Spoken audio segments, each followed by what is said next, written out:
This Torah class is brought to you by TorahAnytime.com. Bruchim Haboim b'Shem Hashem. Rishus de Boston Rav, the Mardasra, with tremendous appreciation to Irgun Shiurei Torah. It's wonderful to see Rabbi Bald here. Hashem should give him koyach for all that he does. You know, it looks like an easy thing. You come to a shul, it's air conditioned, and it's a shir. You think it's easy? You think it's easy to put together a schedule with all these busy rabbis and to coordinate it, international speakers that there should be every night? You think it's easy to publicize it, to work on broadcasting and reaching cities all over the country through links all over the world? What he does during Shovavim for Taras Yisrael, Yeyasher Keichacha, and smart people will invest in Irgun Shiurei Torah.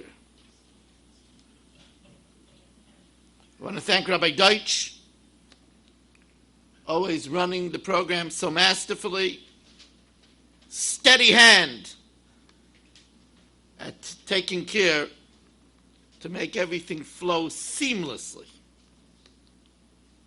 I want to welcome the women, although I don't see you, which is the way it should be. But we know you're here, which is also the way it should be. And thank you for coming, women and girls of all ages. I'd also like to thank my good friend, Yossi Tov, who just came back from Eretz Yisrael last night. He's half asleep. You'll be able to tell. Yossi has been my friend for almost 3 decades now. We've been mirus a lot of Torah together. I'm proud to call him my friend. And thank you, Yossi, for doing this. I don't know if you noticed, but in your honor, there's 17 questions. Communion type. You didn't figure that out.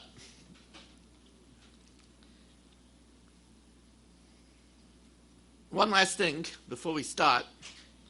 I'd like to dedicate the shir L'Refuah Shalema for my Rebbetzin, who is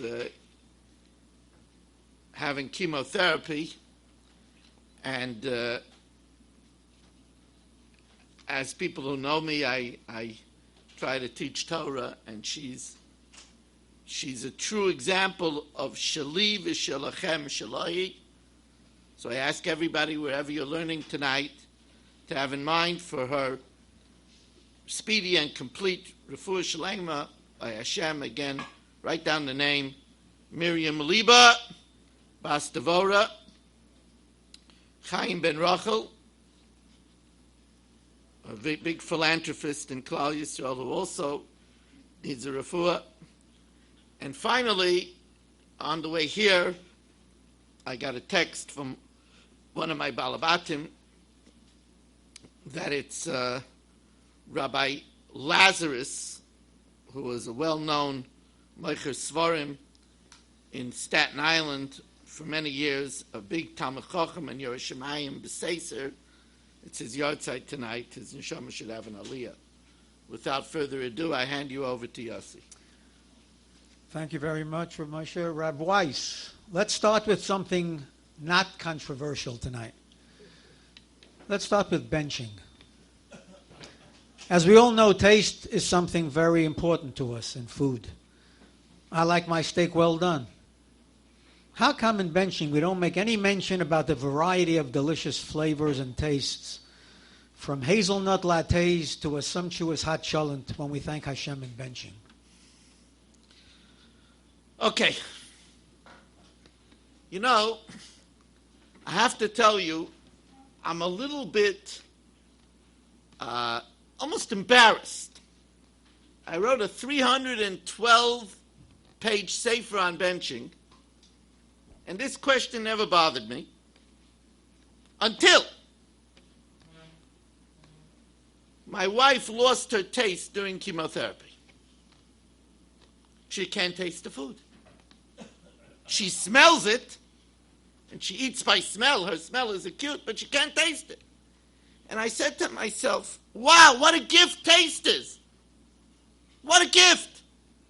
How come we don't thank Hashem for it in benching? You look through the benching, and you won't find a reference to tam. And if you think about it, it says that the first bracha of benching was written by Moshe Rabbeinu on the man. Let's say Moshe Rabbeinu paralleled the first bracha after the Torah.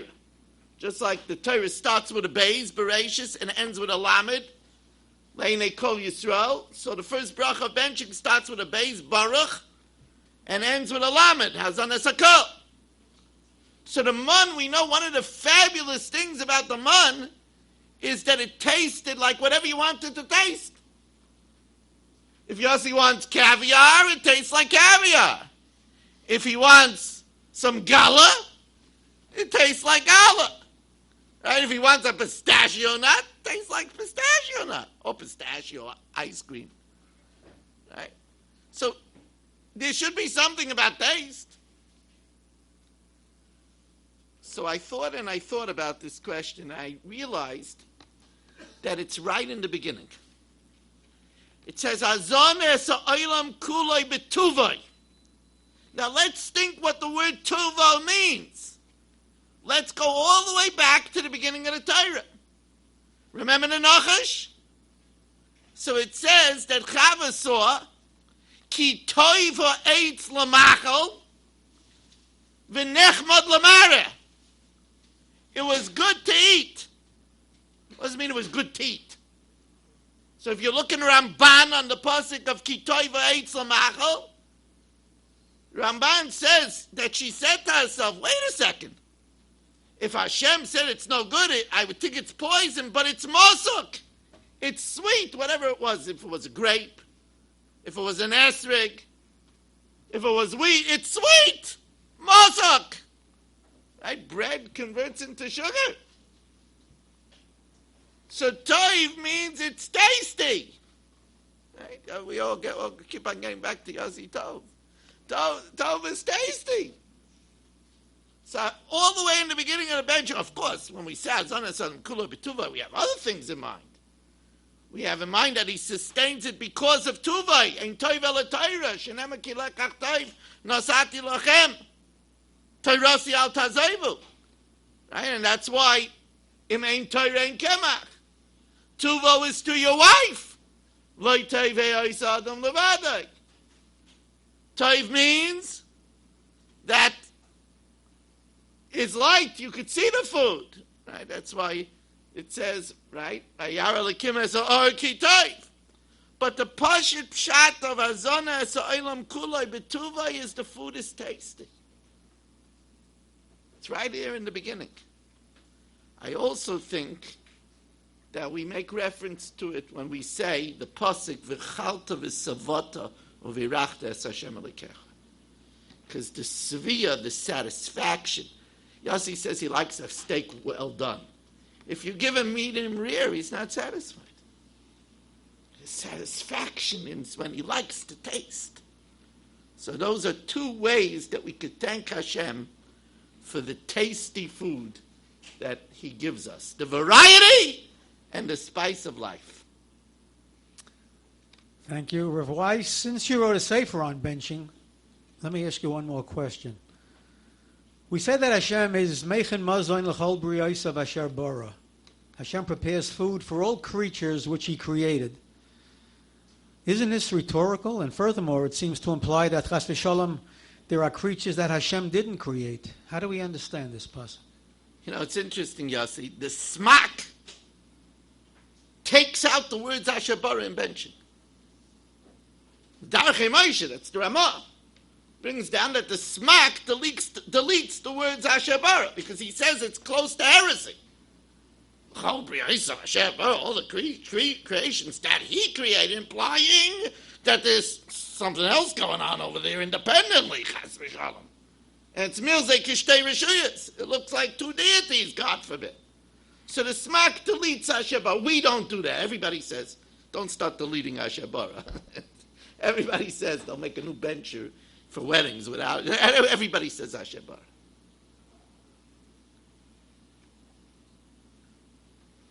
Rav Chaim Kanievsky has a pamphlet on benching. And he says that since we know that there were people that were able to create things with the Sefer HaYetzirah, that's why it says, L'chol briyos asher bara, right? We know that one of the bucker that Avram Avinu had, he made with the Sefer HaYetzirah. Right? So therefore, since there are creatures that can be created with the Sefer HaYetzirah, so therefore it says, L'chol briyos asher bara. In my Sefer on benching, in Rav Reisman's Haskama, he was kind enough to give me Haskama, he asks this question and he brings a pshat from his Rebbe Rapam. And he said, Rapam Zeichet Tzadik L'Vrachas Chusa Yagan Aleinu says that L'chol briyos asher bara means that when Hashem gives us food, He gives it because He's in debt to us. Because since He created us, He has to feed us. You create me, you have to feed. He said, therefore, we learn out that it's not menakem is basic food doesn't deduct from one's merits. Because it says, L'chol briyos asher bara. All the creations that Hashem created, since He created us, He has to take care of us. But I want to, for this year, suggest another pshat. There's a machloikis in the family. You have a machloikis in your family. You have a fancy new car. It's not a lease. You bought it, so you want to take care of it. Laman yarichun yomecha. Right? And there's a machloikis if you should put in regular plus or ultimate. This is the whole shaila. So the best one to ask is the manufacturer. The manufacturer knows what the car needs. When we say that Umechin Mozan L'chol briyos asher bara, it means that the Rebbeinu Shalom knows exactly what we need. Because He created us. He's the manufacturer. So Hashem knows exactly what's good for us. And that's the meaning of Asher Bara. It's not superfluous at all. Okay, let's move from benching to Shabas mirus. A woman writes, Dear Rav Weiss, my husband wants the girls and I to be quiet when he sings mirus. We are not into singing and we like to talk. He says that it takes away from the ruach. Who's right? I can't tell you how many times I've got asked this question. Both from men and from women. The men say, it's not nice, it's not respectful, I'm trying to sing, and they're talking over me. The women, what does my husband think? We should all just sit there like a glump while he sings?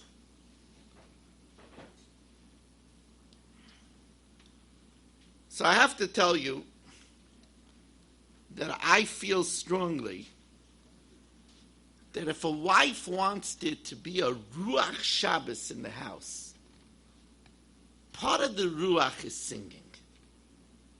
Now, this question is usually from families that are overwhelmingly female. You see, if at the table there's 6 boys, they don't care if their women are talking. They drown them out, they get into it. It's not a problem. The issue usually comes when the husband is outnumbered 5-1. There's his wife and 4 girls yapping away, and he's trying to sing, and there's a bedlam at the table. Fact of the matter is if they're going to continue to talk, he's just going to give up and not sing. And it's a loss for the Shabbos table. But wait, you don't need me just to tell you what I just told you. I'm going to tell you a big Kidish. Why aren't the girls and the women singing? Zochar v'shamar b'dibar echad nemra.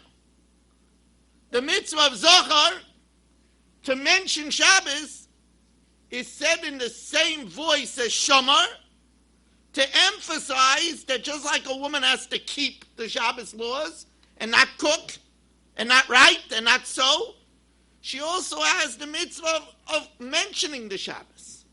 And part of that is this mirus.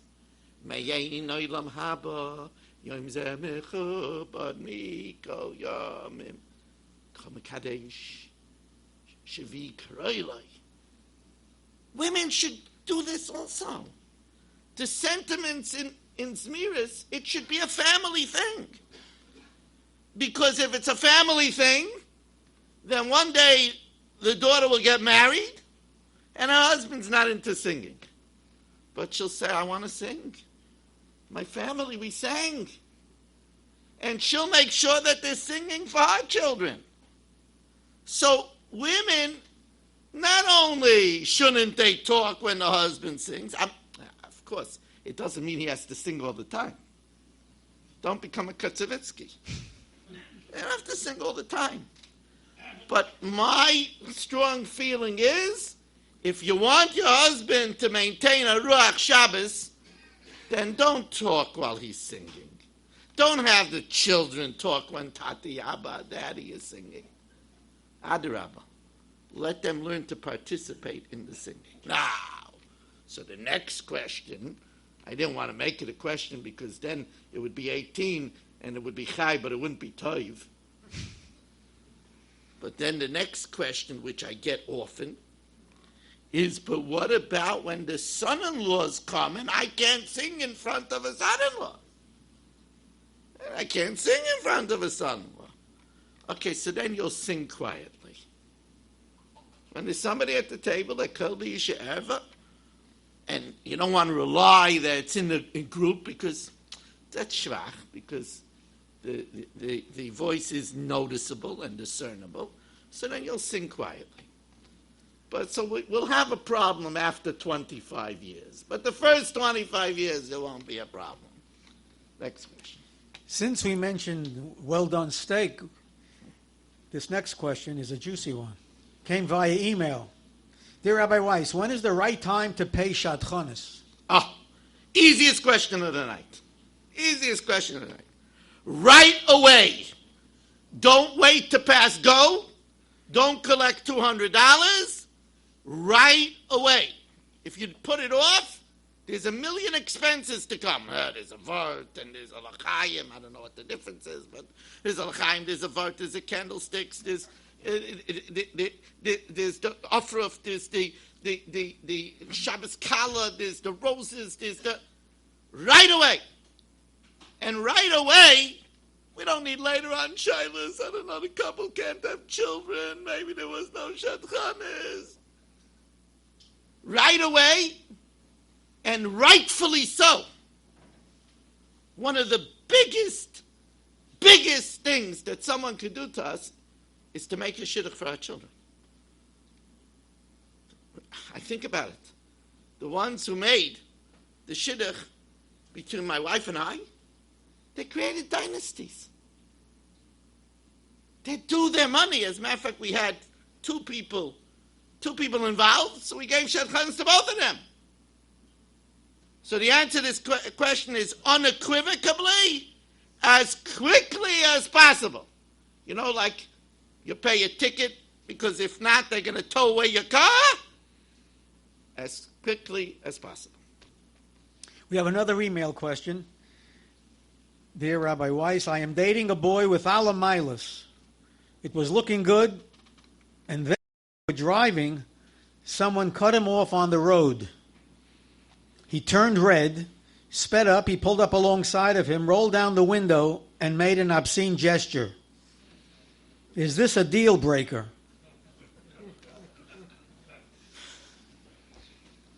Okay. What happens if the young lady sees that her potential suitor shows signs of a temper? It depends.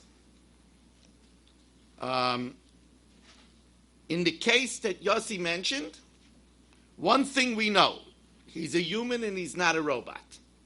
That's the first thing we know. But let's not get carried away.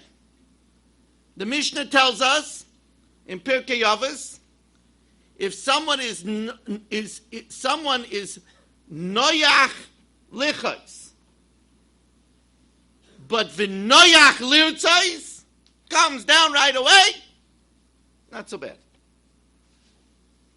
So if he got red, got upset, and then it finished, it passed. Even though he should know that he should be on his best behavior, it's not the end of the world. But if he keeps on carrying on, then you should go home and lose his number. Anger, says the Sefer Hasidim, is a deal breaker. I heard from women who told me, how could I love a man who I never know when he's going to lose it and become an animal? In my,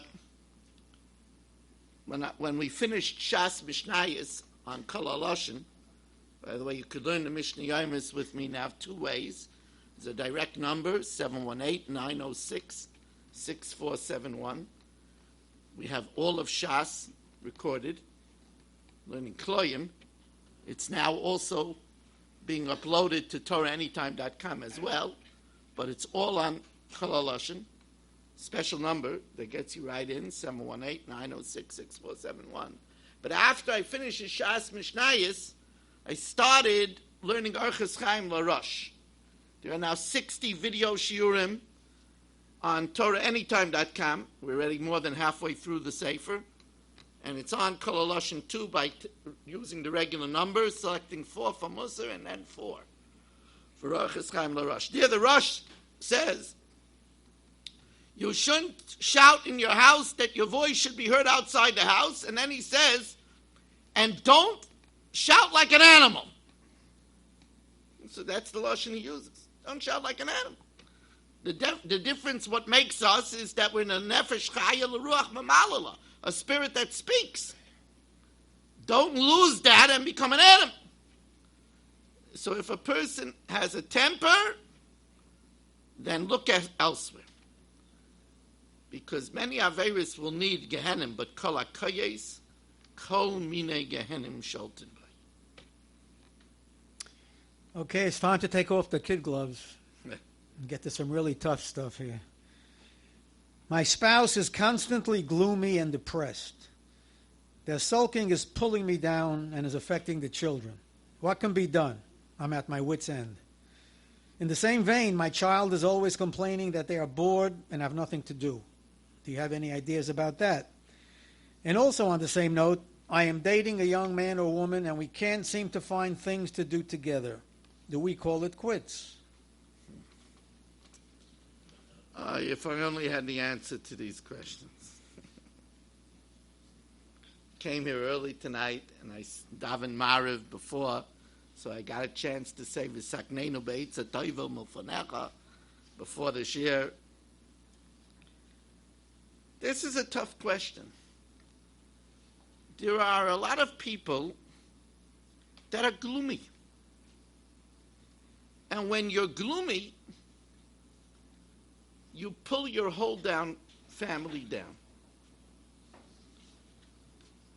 And sometimes a wife or a husband is at their wit's end. What do I do? It's a perpetual problem.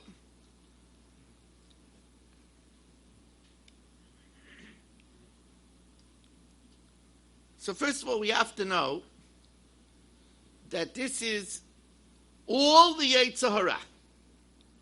You see, There's a mitzvah d'oraisa to be happy.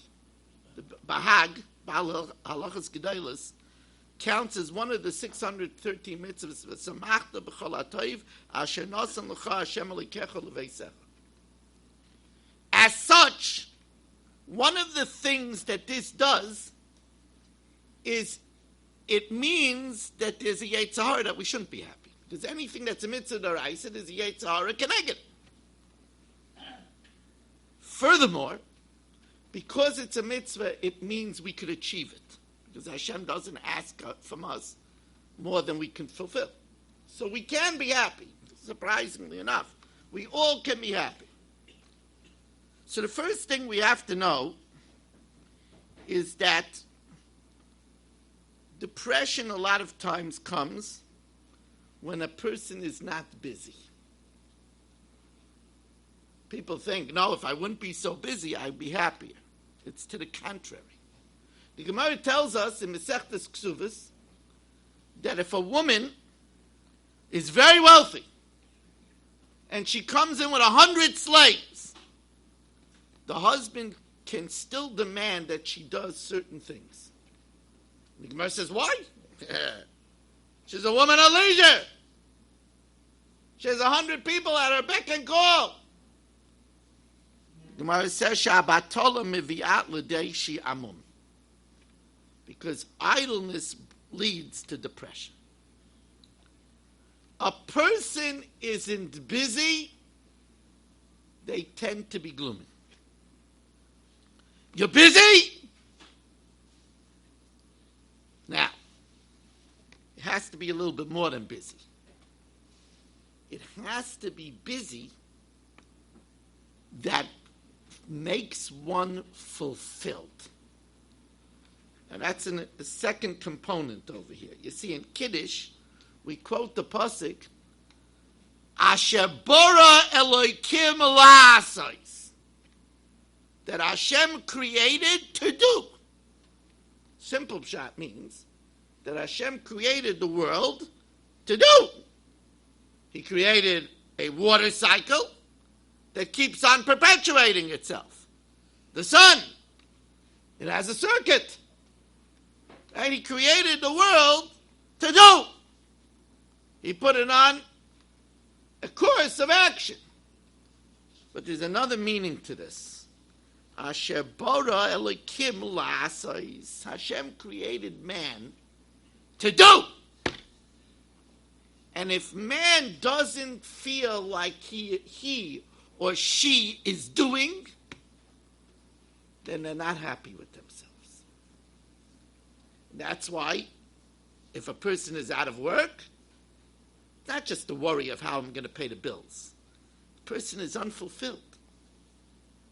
And there are many people that are gloomy because they are not feeling fulfilled. So the first thing is one has to be busy. And the second thing is one has to be fulfilled. And one has to want to do the things that bring simcha. You see, ain't simcha ke simcha satayra. But the Yetzer Hara doesn't want us to learn. So he says, do something exciting. The Yetzer Hara wants us to be gloomy. This is where the simcha is at. Now, another thing that helps is that a person should have friends. Friendship is a great treasure in life, and it brings to happiness. So to feel fulfilled, to be busy, to have friends. Now let's go to the question of boredom. I'm bored. What are we going to do the whole Sunday? It's a big thing, boredom.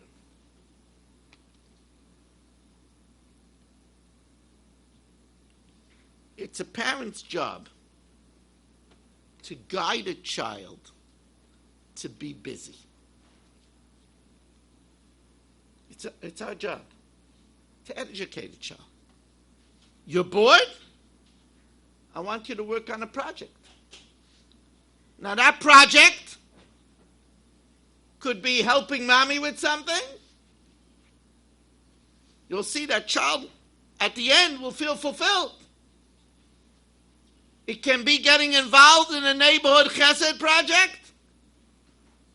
Do you know that Rav Shalom Shvadron, regularly his daughters would sleep not at home, but in the homes of new almanas le'aleinu, that they shouldn't be lonely? And their life was very fulfilled and busy. And I'm a big fan of teaching your children to have hobbies. Get them into sports. It's good for their health. It'll keep them trim. Obesity is a big problem. It'll give them a good circle of camaraderie. It's very important. It'll form a social circle for them, which is wholesome. We need to guide our children. There's no reason why they shouldn't have an extracurricular Seder if they're gifted, and you give them a reward. Yeah, that's... Many times I go to one of my nephews. He's a gifted boy. Tell him, look, you finished that Masechta with me on Kalaloshin. Here's a crisp $100. It's yours. So to a young boy, $100 is it's a stash. Now he's not bored all of a sudden. As to the people that are dating, look, I've preached in seminary for years. It's not a deal breaker, but I've told people, and I've coined a word for it. It's a Rabbi Weiss word. It's called recreational compatibility. I like when they figure out things to do together. Whether it's Sunday morning crossword puzzle, jogging, shopping for antiques in Hurleyville, cooking together. I don't care what it is, but it's a very healthy thing because couples need to bond. And when they have things that they could do together, then they bond. So that's a very healthy thing. I don't know if the Rav is familiar with the latest Mishigas that's out there. It's called Pokemon. Pokemon, and it's going viral, sweeping the country. And I was wondering what the Torah perspective is on Pokemon. Okay. So I assume that all our fine, upstanding citizens here have no idea what country Yossi is talking about. What's a Pokemon? I always say the difference between my Shir Staten Island daf and my Borough Park daf. If you want to hear on Kalaloshin, I have Shas in two tracks, the Staten Island Shir and the Borough Park Shir. So if you want to get a good idea, I remember when there was a Subway Series, the Yankees were playing the Mets in the World Series, or the Mets playing the Yankees, however you look at it. And it was the 7th game, and that's the deciding game. And in Staten Island, I gave a shvach to my oilam that there was almost no one missing. Nobody took off to listen to the game, the last game of a Subway Series. And everybody smiled. They were proud of themselves. So I went to Borough Park. The game was still going on. And I said the same speech in my daf in Borough Park. And I remember Reb Finkel of Hashem, one of my great Talmidim, Shama should have a big aliyah, said to me, what's a Subway Series? So that was the difference between my Staten Island daf and my Borough Park daf. What's a Subway Series? You know, I guess he thought you have a sandwich, Subway Series, But, so Pokemon. Okay, so I didn't know about Pokemon either until my kid brother Yitzchak educated me. And it's instructive because it's a sign of the times. You see, anybody that has one of these phones, it tracks you whether you like it or not. And some very brilliant people figured out that since it knows that you shop in the Kollel store and you bank in Chase and you go to Rabashkin Butchers and you daven in First Anshe Svard, they said that they will program you with all kinds of Pokemon creatures. And you activate your camera, which you have, and it tells you that there's a Pokemon creature with a lot of points somewhere near the third teller of the Chase Manhattan Bank. So you drop what you're doing, you run to Chase Manhattan, you don't wait online, you run to the front, everybody thinks you're crazy, you activate your camera and you swipe the fellow. And you get points. Now, there are rare Pokemons that are worth a lot of points. It tells you while you're driving 65 miles an hour on the Staten Island Express, it's there. So you take your hands off the wheel, whisk out your camera, click. That's why there are accidents. Now, this stuff is not funny. It sounds funny. It's not funny. You see, people are stopping in the middle of the road, middle of the George Washington Bridge, a truck is coming and he's swiping. He unhooks his seatbelt to get a better. I kid you not, my Chosheva's son-in-law works in B&H. He says, Tati, I'm sitting in front of my computer doing email chat with a customer, and a Hasidic fellow bends over with his camera. He says, what are you doing? He said, I'm sorry, there was a Pokemon right there.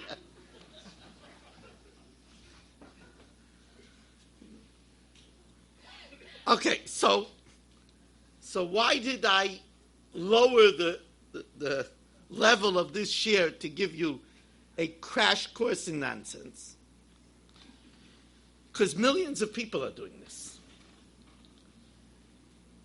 And the reason why they're doing this is because they are trying to satisfy the urge for treasure.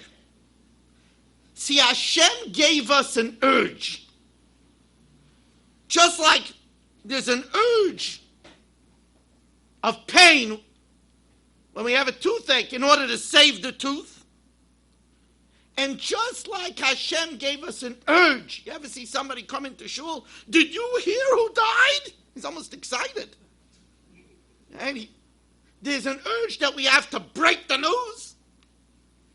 And just like we have such a strong urge for curiosity, I missed it. What happened last night? Why are those urges there? Because Hashem wants us to have an urge to teach.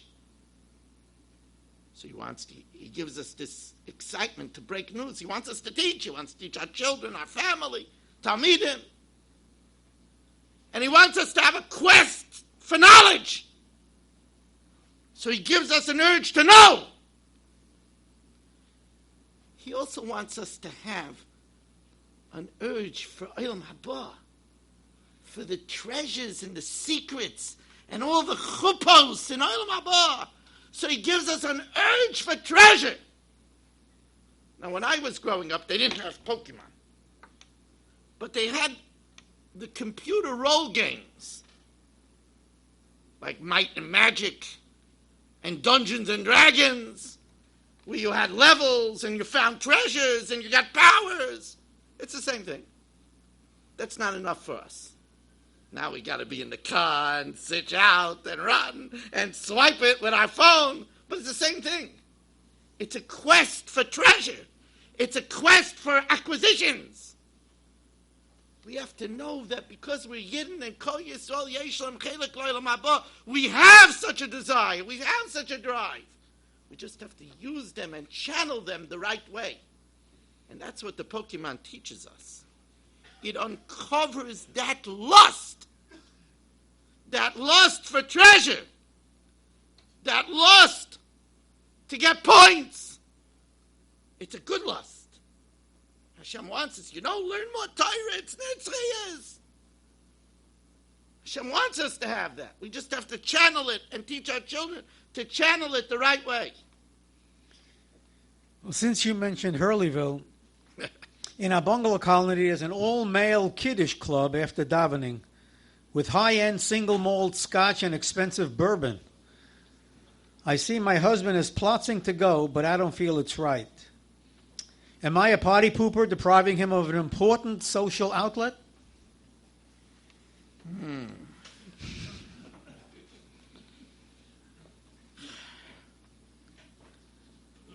I'll tell you the truth, I think it's insane. A husband leaves his wife in the city in the summer the whole week. He comes up only for Shabas. And then they make a Kidish Club that only men attend, keeping the wife who is waiting to make Kiddush and have a meal, which she slaved over, while her husband is drinking booze with his buddies. They're also keeping their wives waiting. Forget about the children. Forget it. They're victims entirely. It doesn't make sense at all. It doesn't make sense even if it was expensive Hawaiian punch. The fact that it's expensive single malt scotch, which can make a very bad impact on somebody that's there. The fact that he comes back to the bungalow high and starts flirting with somebody else's wife because he's a little bit tipsy is a chilul Hashem. I don't understand why this should be tolerated in Klal Yisrael. It's a terrible practice. And you know what? Just know that I'm being very soft because I don't want to be harsh. That was soft. Dear Rabbi Weiss, raising a house full of daughters, I am frightened by what I am seeing. Women are sporting $6,000 human hair sheitlach that goes halfway to the floor while their skirts barely cover their knees. What can I do to teach my daughters that this is wrong? You know, there's a pasuk in Mishlei, Leitz take upesi yarim. The scoffer is smitten and the fool becomes wise. Sometimes when we see bad behavior in someone else, we don't notice it in ourselves because ein adam roya nigei atzmai. You know, it says, Ezel chacham aloi made mikol adam. The question is, who is wise? He who could learn from everyone. What can you learn from a Russian? The answer is you could learn what not to do. So, you know, the Muslims wear, what's it called, a kaftan? Burqa. A burqa on the head. Right? So, you know, I didn't mean to look, but one time I'm walking in the street and this woman is wearing a burqa and almost nothing else. Right? So she's very tzniusly dressed on her head with a whole burqa, but she has almost no other clothes on. Now, that looked very ridiculous. Sporting a sheitel while dressed inappropriately is just as ridiculous. It's ridiculous. What can we do about it? The first thing is that mommy should make sure to dress right. Children, girls dress like their mother.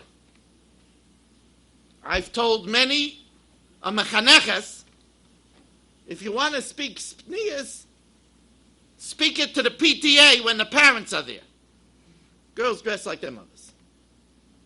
So you want your children to dress appropriately? Make sure you dress appropriately.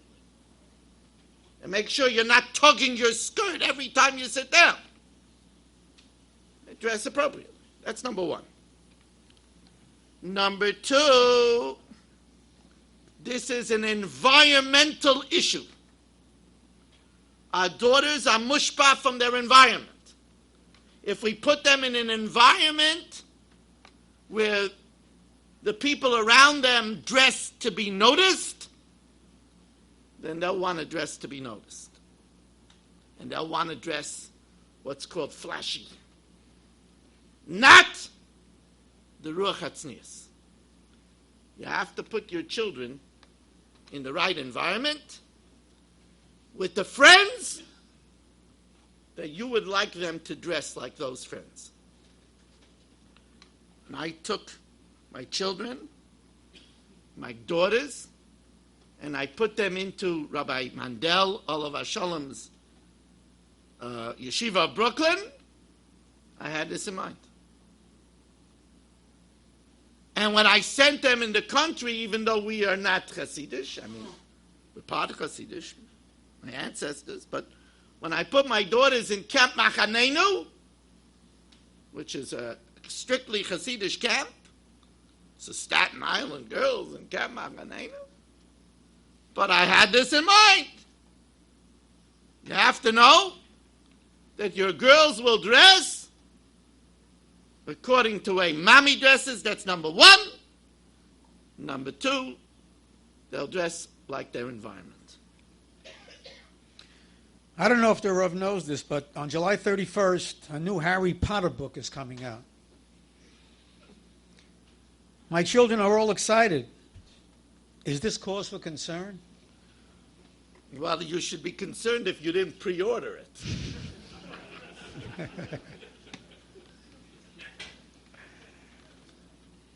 Halavai, the biggest troubles we have is our children would want to read Harry Potter. The Rabbanis would be so much easier. Klal Yisrael would be so much better. This is what we're worried about. I have to tell you, I'm so excited that Harry Potter got children to read again. Children stopped reading. Who has patience to read? It's such a good thing that children are using their heads again. Okay, listen, I heard all the stories about what's going to be 7 volumes of Harry Potter. It's going to keep on increasing. By the time it's finished, it's going to ruin our children. I haven't found any Harry Potter corpses. I haven't had any disasters with Harry Potter. So I say, hooray for Harry Potter. Now, of course, if your child instead wants to learn Makis, bravo. I'm not saying that Harry Potter is better than Mesilas Yesharim. Don't quote me. Rav Moshe Chaim Luzzatto versus J.K. Rowling's. Rav Moshe Chaim Luzzatto wins, hands down. But if it's a choice between your child going around, I'm bored, and fighting with his brother and sister, being a house, put him to mommy, or sitting curled up with a Harry Potter, then I say, hooray, Harry Potter. You could quote me on that. Dear Rabbi Weiss, how do I know if I have a texting addiction?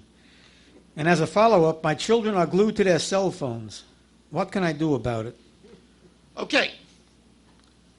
You want to know if you have a texting addiction? If you have a phone on your stender while you're davening,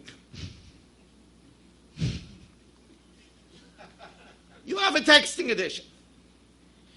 If you have a phone by your bedstand in the night, and at 3 o'clock in the morning, your wife says, what are you doing? I'm just getting a tissue. You got a problem. If you're texting while you're driving, Now, I'm saying this regardless if you're a doctor and you have meaningful texts, or you're a rabbi and you have meaningful texts. You got a problem. You see, a very chashuv Rav told me that I actually needed a very weighty answer from him. And he said he was driving. So I said, all I need is a yes or no. He told me that he almost killed somebody while texting. And he made a chayk v'lo yavar. He's not texting even yes or no. He says he almost killed. The child ran out. And he hit the child. But he slammed on he was texting. He didn't notice. He slammed on the brakes fast enough that the child didn't get hurt. He says, but it shook him up. He says he could have been in jail for manslaughter. What a chilul Hashem. If you're texting while you're eating out with your wife in a restaurant, and she's texting also, even if you're texting to each other, you got a problem.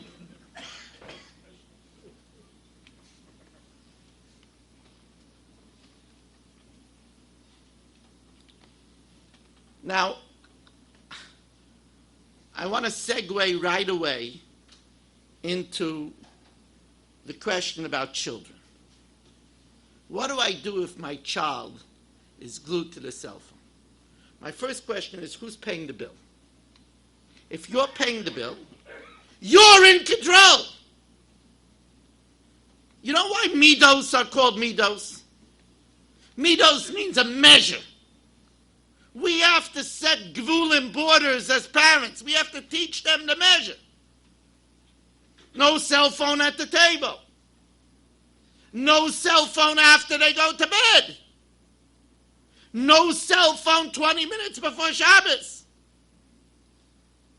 But we have to set the gvulim. With our children?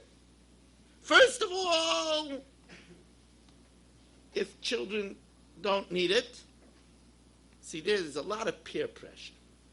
So that's a sheer unto itself, how to deal with the peer pressure. You can't just say, do it out. If you put them in an environment where their friends have it, it's not so simple to say, but they won't have it. That's not so simple. So that's why some environments, nobody has it. That's blessed. They have enough time to be prescient. The formative years, they need to be busy with other things.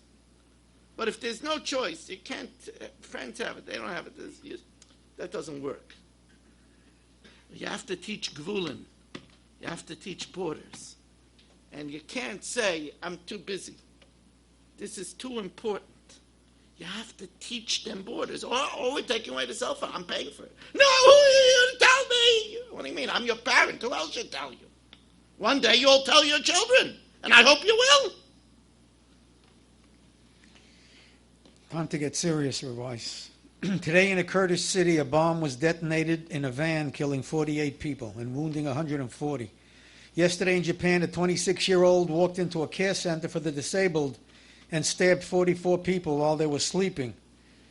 In Normandy, France, a priest was beheaded in his church yesterday.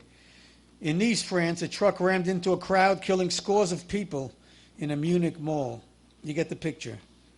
What is Hashem trying to tell us with all this? Serious indeed. I have to tell you, last night, late in the night, I finished my Chumash year by Rabbi Landau, my flagship Chumash year on Tuesday night, 10 to 10 p.m.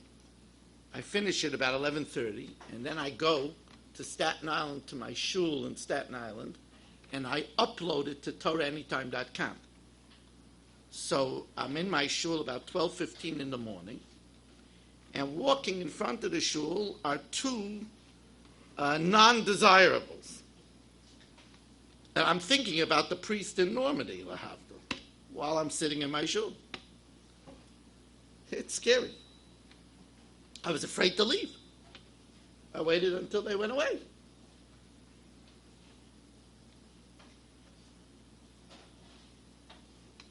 We just had a Tanas. We said Anenu. In Anenu we said, Anenu Hashem Anenu. And then we said something that always bothered me. Ki v'tzara gedayla nachnu. We're in great distress. Now, saying this on Sunday, I reflected. And I've done this in the past. My father, Olav Hashalom, he could honestly say, Ki v'tzara gedayla nachnu. He could honestly say it. I mean, after all, he was in Auschwitz. So he could say, Ki v'tzara gedayla nachnu, when he was in the ghetto beforehand. Ki v'tzara gedayla nachnu. Even afterwards, orphaned of both his parents, a double orphan. The Nazis gassed both his parents, four sisters and one brother. And he was in Germany, where the Nazis, Yimach Shemam, taught him the leather trade. He could say, Ki v'tzara gedayla nachnu, here I am in the lion's den. Someone like me, now, whose wife is battling a tough sickness. Ki v'tzara gedayla nachnu, it's understandable. But a Yid who's planning after the fast to first have coffee and kokosh, and then to have Shabas leftovers, the chicken soup and liver and coconuts, and the next day maybe he'll barbecue. What's the ki v'tzara gedayla nachnu? What kavanah? Ki v'tzara gedayla nachnu. I mean, how does the Olam have kavanah in that?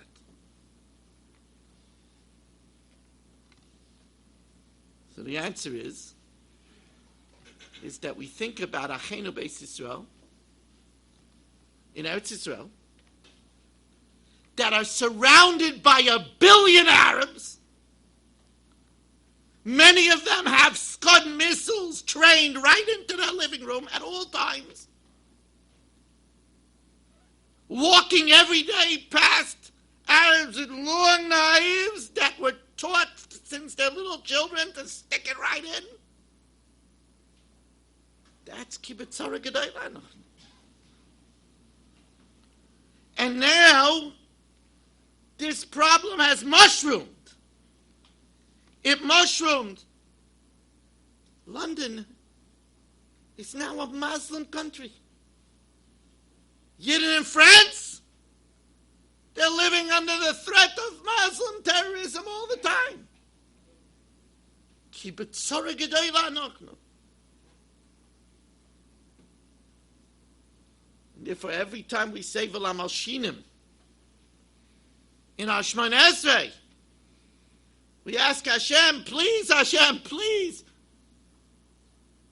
V'chol azeidim mehera, s'aker, s'shaber, s'mager, s'chalei, s'ashpilei, s'achliyei, b'merev yameinu. Every time we hear a story like this, it helps us have more kavanah. It also means that we should know that we're not safe. We're safe. In a mall, we're safe. In a public place, we're safe. We have to daven all the time. And finally, on another note, I would mention that France, if you look at their record in the United Nations, Israel should be condemned for not having proportionate force. We equally feel for both the Palestinians and the Israelis. In the question of terrorism, we feel for both sides. Rabbi Shalom is teaching them that maybe you should check your feelings. We see it happening. We're watching the Eibishter teaching the world. Dear Rabbi Weiss, I'm in a spiritual slump. Life is moving by rapidly, and I'm caught up in the daily grind. How do I jumpstart my ruchnius? Got a good mechanic.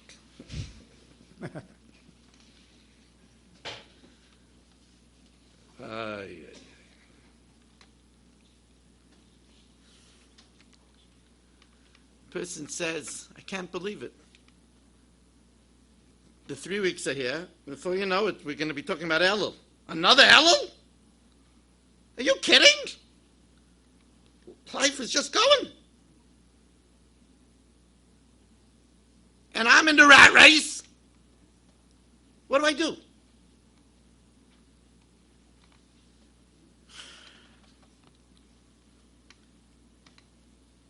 Okay, those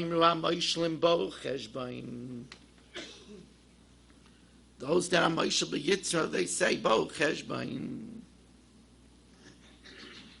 Shraga Feynman Mendelovich used to say to the Talmidim, so you know what the most important thing is? Cheshbon. You got to think.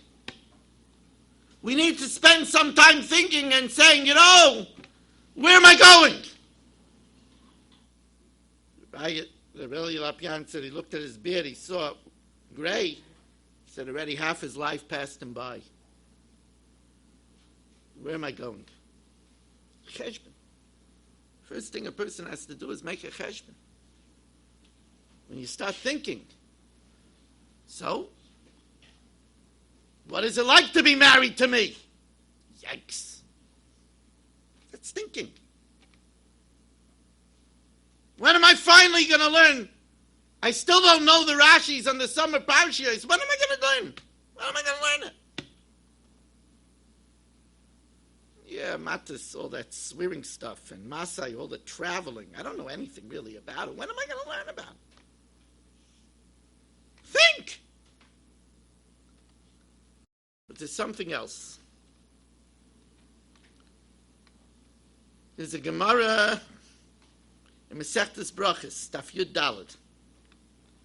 Kalaimer Tila LeDavid. Shalosh Pa'amim Bayayim. Whoever says Tila LeDavid 3 times a day, Muftach Lo Yishu Ben Olam Haba. Whoever says Ashrei 3 times a day can be confident that they're a Ben Olam Haba. So Gemara says, what's so? I mean, there's a lot of kapitluchim till 150.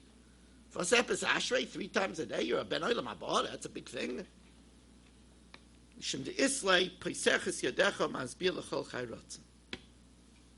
the pasuk of Peseches Yedecha Masbir L'chol Chai. It's nice. Hashem opens his hand. That's nice. But what is that? That makes me a Ben Olam Haba. Rabbi said, listen carefully.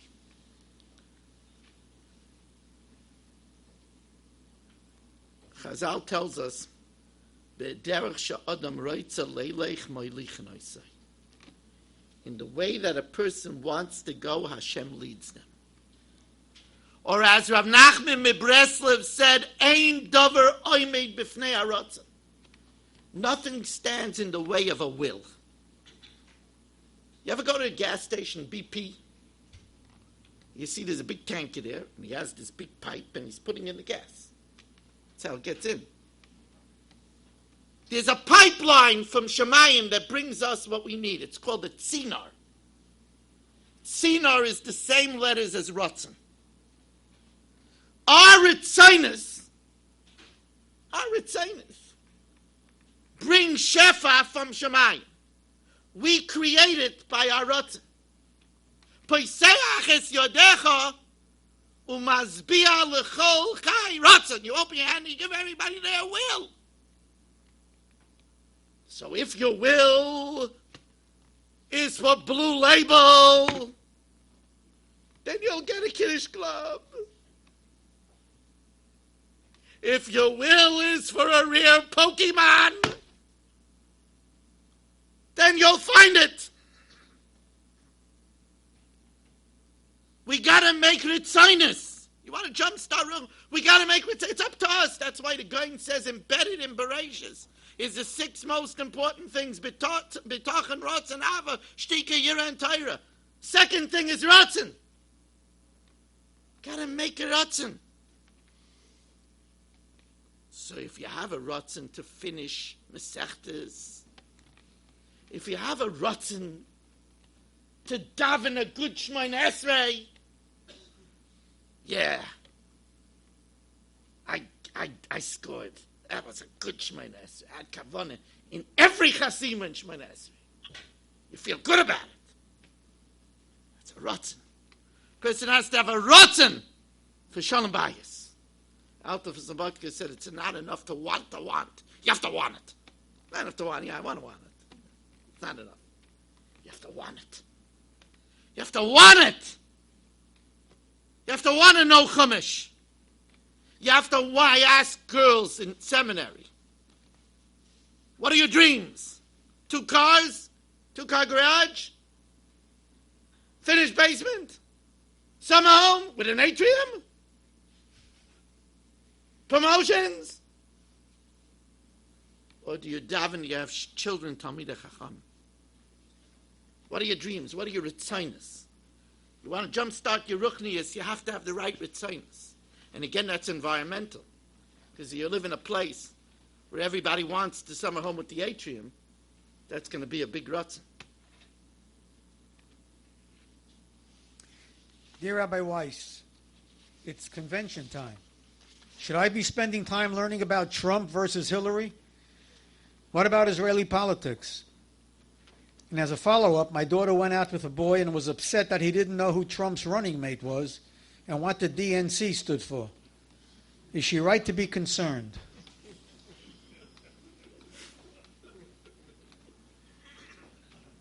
DNC is Democratic National Convention, and Trump's running mate's last name is Pence. And the answer is that you don't have to worry. There's no chesaron in his ehrlichkeit if he didn't know that the DNC stands for Democratic National Convention. Maybe he thought it was something that you do if there was going to be a miscarriage. Couldn't resist that.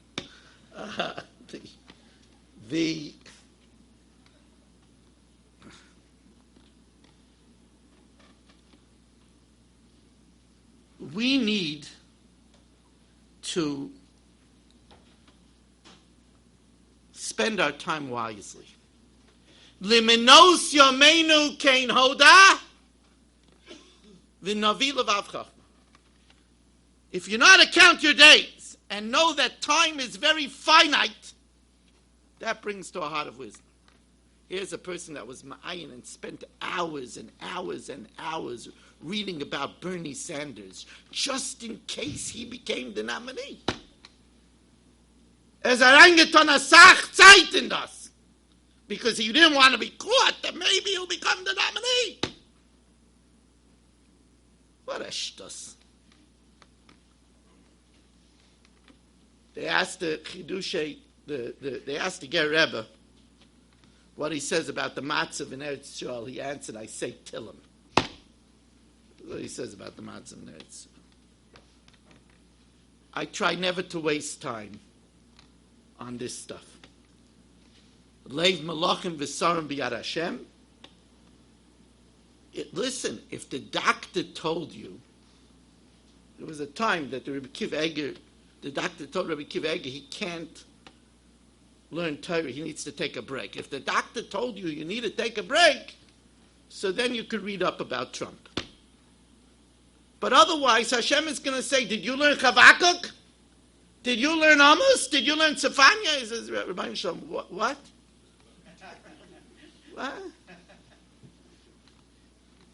So because I saw you orangutan asach, you came home with a lot of svarim, the Wall Street Journal and the Times and the Daily News. You had a lot of svarim.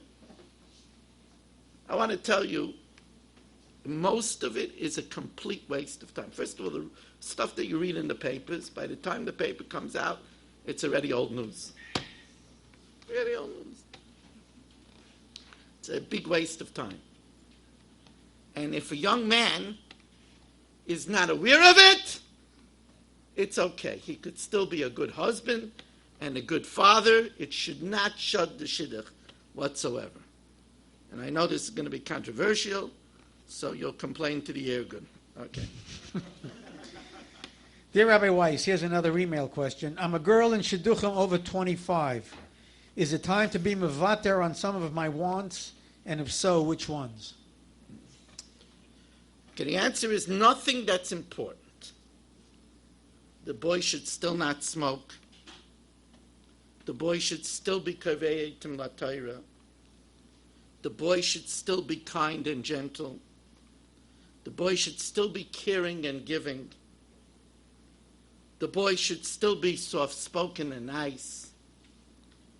However, you have to ask, why are you 25 and not married? Maybe you have too many exes. You have to see. The boy can't be an inch taller than me. Maybe that has to go. Right? We must live in Muncie. No, not in Square and not in Yonkers. Muncie. You have to know that some of the things that you X'd out, maybe it's time to remove that. He can't be a redhead. And no freckles. There's a lot of things. There's a lot of things.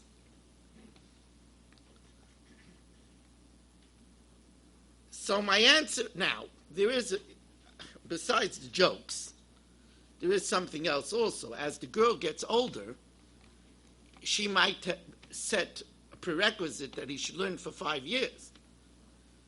As he gets older, he's been learning already a long time. So that might change. When she was dating a boy that was 22, 5 years would bring him to 27. If he's now 29, 5 years brings him to 34. Maybe that's not time for him to learn another 5 years. Maybe he should become a Rebbe right away. So that changes. But all the good qualities, a young girl that has what it should take should not be mevater on. Dear Rabbi Weiss, my husband and I are always fighting and getting on each other's nerves. It's gotten to the point where we don't enjoy each other's company anymore. Any quick advice? Oh, sure.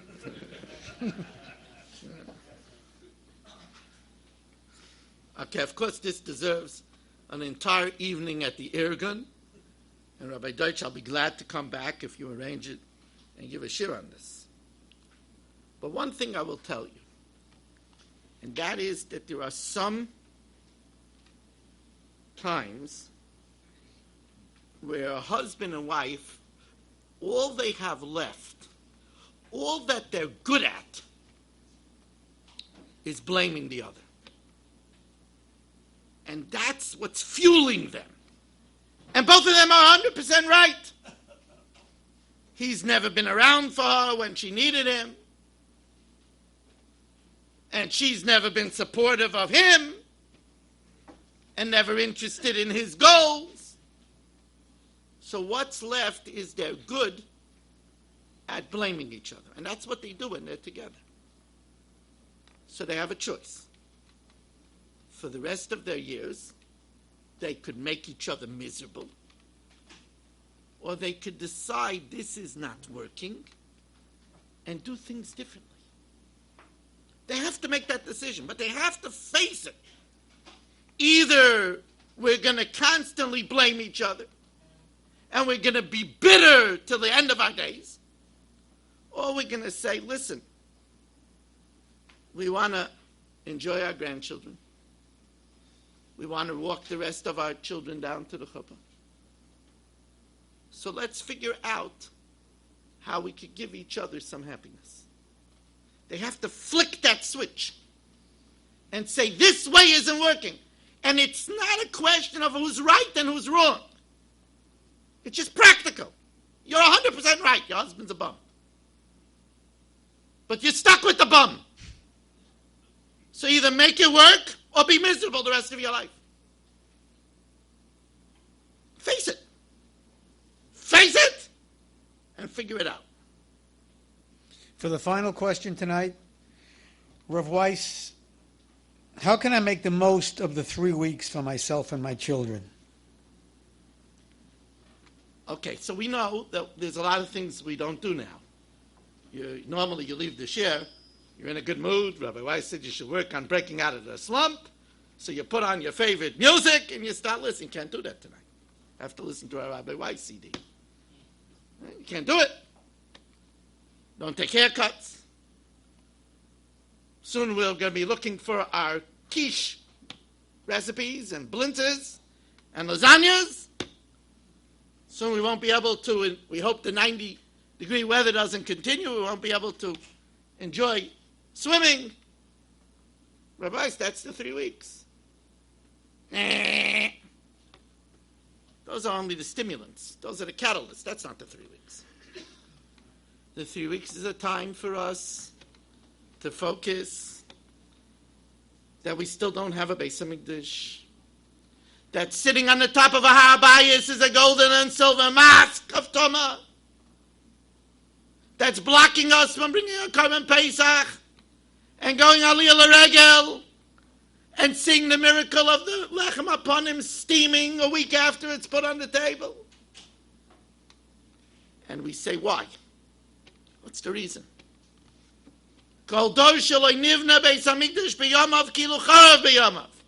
It's because the sin of the destruction of the temple is still with us.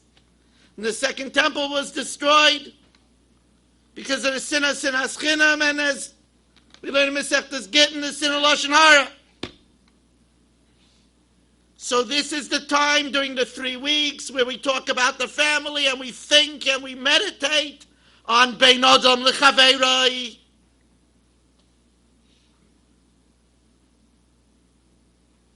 On mending broken relationships amongst families, with friends, in shul, in the office, teaching children this is a time to make up with brothers and sisters, to work on being good children, good siblings. It's a time to work on relationships. On relationships between husband and wife. Now, I've always believed that there's a great discipline in chess. If I had my way, I teach chess in all the elementary schools. See, one of the things that chess teaches us is that if we're any good at it, we have to think about what the other person is planning. Not just, I want to make a kingside attack. I want to marshal all my stuff and trap that knight in the corner. Yeah, but the other guy it's checkmate in one. I didn't notice that. I'm looking at the knight. I have to get into the other person's head. That's the key to relationships. Don't just think about yourself. What's your wife's Shabas look like? What's your husband's summer look like? How's your daughter feeling about her pimples? How's your son looking forward to the next year, Gemara? Learn to look in the other person's head. That's relationships. This is the time we talk with our family. Why aren't we listening to music? What are we supposed to think about when we're scratching because we can't take a haircut? Why are we deprived of swimming? Oh, relationships. How sensitive am I to another person's feelings? Do I notice that the person next to me in shul is looking sad? Do I notice it? Am I looking to make my wife or husband happy? The 3 weeks is a time of relationships. And it's a time for us to mourn the Beis HaMikdash and activate when we say, Al kein nekavelecha en aleinu. Kidish Club, you know what Reb Chaim Volozhin says? This will hit you between the eyes. Chaim Volozhin says, Kidish Club, I hope every day. Hashem says, yeah, really? Yeah, Tatala, you really hope every day? Says Reb Chaim Volozhin, it doesn't say every day. Then it should say Kidish Waska Kivinu Kol Yom. Chaim Volozhin says it says Kol Hayom, the whole day. Can you imagine that? It doesn't say Kol Yom. It says Kol Hayom, the whole day. Oh, the whole day. Oh, do I need the 3 weeks? Boy, have I missed the boat. As always, I want to thank Irgun Shiurei Torah for this opportunity and all of you to come. As always, I bring with me my Svarim, my power benching, challenging times, meaningful living, my 12 CDs on Pirkei Avos. If anybody wants something to listen to, see me after the shir. Come and join me at the Rabbi Landau Shul and listen to me on Kol Loshin and view me on TorahAnytime.com. Thank you and have a wonderful summer. You've just experienced another Torah class brought to you by TorahAnytime.com.